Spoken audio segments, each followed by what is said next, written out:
This student will now read their story. This is the final result of several other lessons that guided her in planning, writing, and digitally illustrating this story. All right, go for it.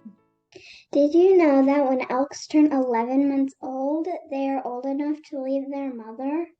This little but strong, curious, and intelligent elk Stag is about to face the challenge of leaving his precious mother and surviving on his own. Can Stag do it? I love it. And what do you call this part of the story that you did here? Well, I called it my lively lead because it leaves the readers in suspense. Perfect. So you picked like a question lead for this, right? Yeah.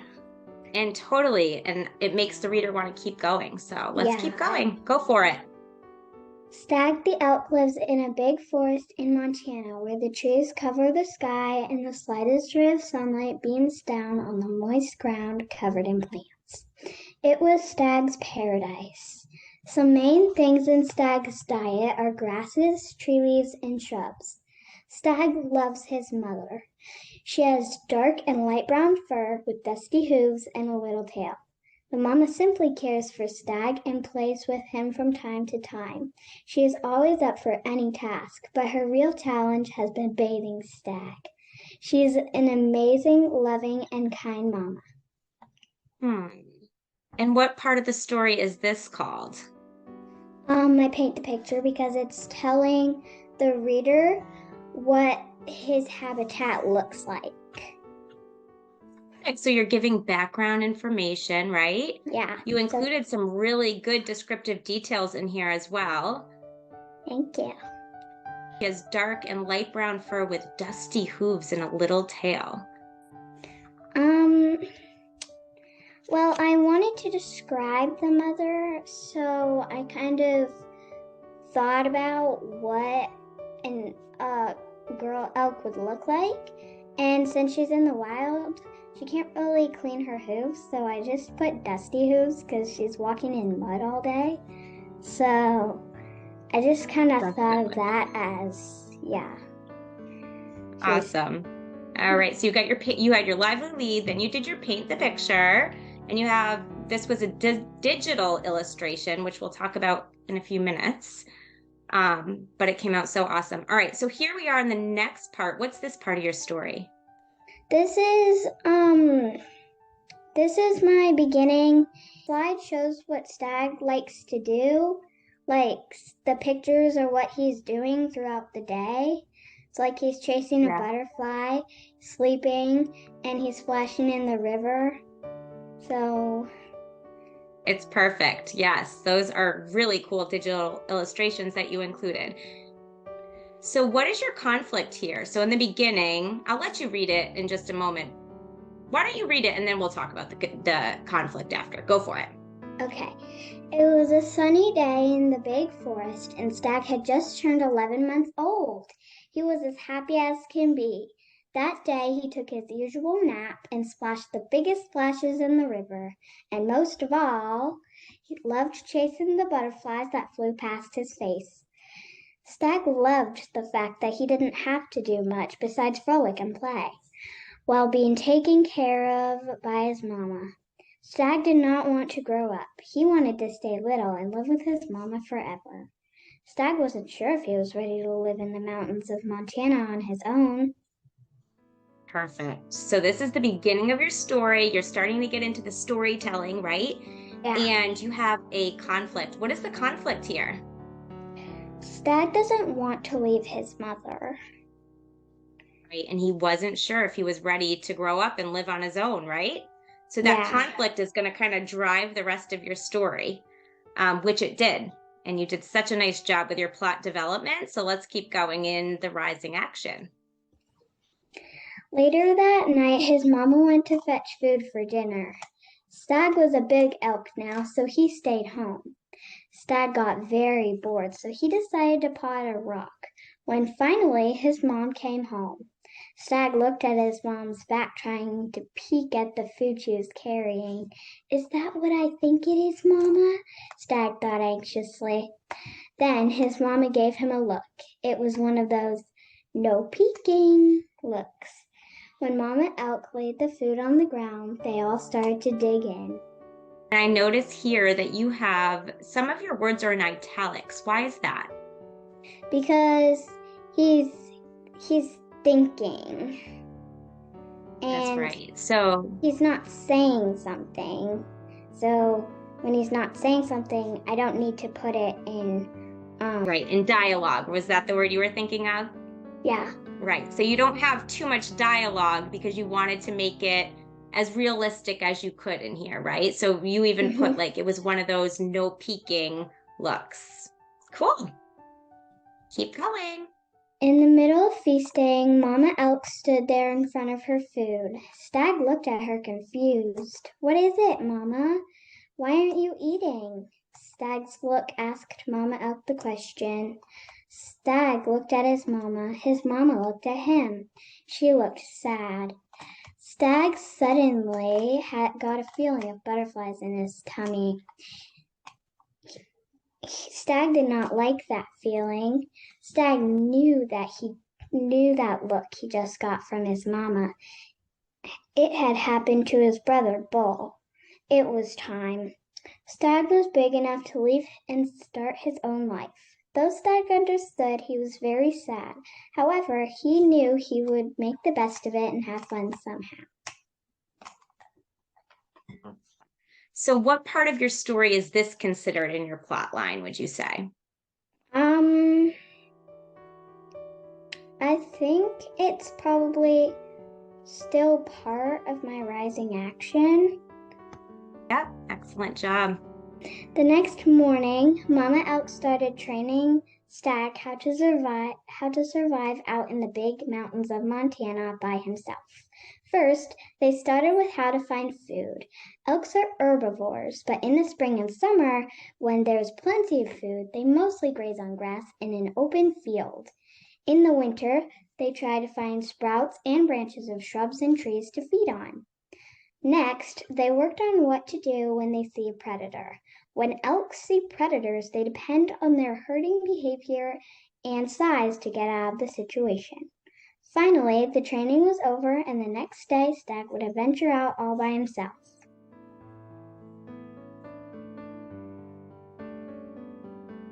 Keep going.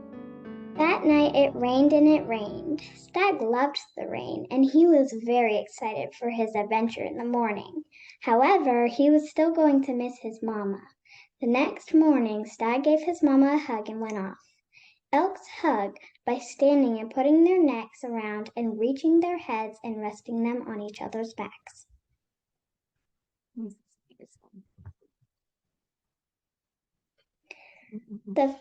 The first 10 minutes he spent walking on a trail of wet leaves and watching the dew fall from the trees. Wow, this is beautiful. I wish Mama were here to see too, thought Stag. Then Stag began to miss his Mama. However, he took a deep breath and kept going. Not much time passed when he heard a loud squawk. Stag jumped and thought, what the heck was that? Still shaking from his fright. Squawk! This time he looked up and saw a beautiful white bellbird high in the trees. White bellbirds are native to the Amazon rainforest, and they have the loudest recorded calls of any bird, about 125 decibels, or as loud as a rock concert. Stag had never seen such a sight before. Stag gave him a look. Hello up there. Hello down there, thought the bird reading Stag's look. Then the white bellbird swooped down and sat right on Stag's back. Stag looked confused and thought, is he coming with me? Yes, I am coming too, thought the bird. Okay, but just so you know, it may be dangerous, thought Stag, warning the bird. Oh, very good. What is happening here when you're going, your lines look like they're indented at the bottom and it's going back and forth? Why is that? Because it's kind of the same as dialogue, except they're thinking. So it's pretty much the same rules as dialogue, except you don't need the quotation marks. Excellent. So that you can see there's that conversation going on back and forth. Yeah. Very good. Go for Stag it. and the white bellbird walked on. A few leaves passed by their faces, and then, grumble, grumble, Stag's tummy was hungry, so he walked into a field and started grazing happily while the bellbird needed some berries. Thankfully, there was a berry bush right next to where Stag was grazing. The two were happily grazing when, grrr, the sound broke through the two munching on their food. Stag looked behind him and he didn't see anything, so he turned back around and continued grazing. Just then, a teenage male mountain lion with brown fluffy mane, a light coat, and mud patches, sharp claws, and teeth as sharp as knives pounced out of the long, tall grass and started nipping fiercely at Stag's legs. Stag had been caught by surprise and spooked. Suddenly, the mountain lion attacked, and he jumped onto Stag's back and scratched it hard. Out of nowhere, the mountain lion pushed Stag into the bushes. Just then, Stag's protection mode kicked in, and he got up, charged at the lion, and boom, he rammed the lion with his antlers. The lion ran away with his tail between his legs. Stag snorted and fell to the ground. The bellbird flew over to see if Stag was okay, but he found Stag lying in the grass with a big wound on his stomach. Twigs and mud covered him. Stag, are you okay? The white bellbird looked very concerned about Stag. Stag gave him a look as if he was not. The two sat together and slept there for the night. What would you say this part is in your story? I think that was pretty much my climax because it felt like a really big climax to me. Definitely, right? So you're coming from your conflict in the beginning and Stag being afraid that he can't survive without his mom in the wilderness. And then you had some events that led up to a point of suspense where he gets in the fight with the mountain lion and he survives it. He's feeling. And now we're gonna go into what would you say now we're at what part in our plot now? This is probably my falling action. Yeah, because it's after the climax. You got it. All right, let's see what happens. The next morning, Stag was able to walk. That day, they decided to look for a home. Many hours passed, and it was beginning to get dark. They still did not have a home. Just then, they spotted a forest. Should we go in? Stag asked the bellbird with a look. The bellbird looked at him with another look.